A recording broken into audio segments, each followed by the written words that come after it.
కలగంటున్నప్పుడు ఆడాళ్ళు వచ్చారు, మొగాళ్ళు వచ్చారు, చెట్లు వచ్చాయి, పుట్టలు వచ్చాయి, నగా నట్రా వచ్చింది, ఏవో చెరువు వచ్చింది, గోవు వచ్చింది, రకరకాలు వచ్చాయేమో. పడుకున్న జీవుడే అన్ని రూపాలు ధరించాడు.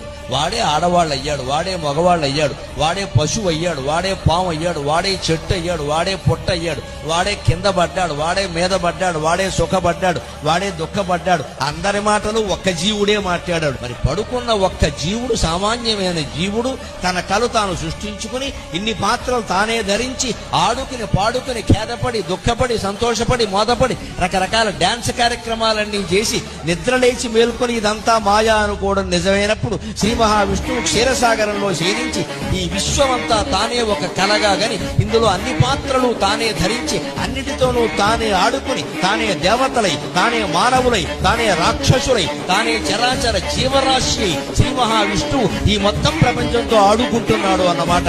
నిజమా కాదా? నిజమా కాదా?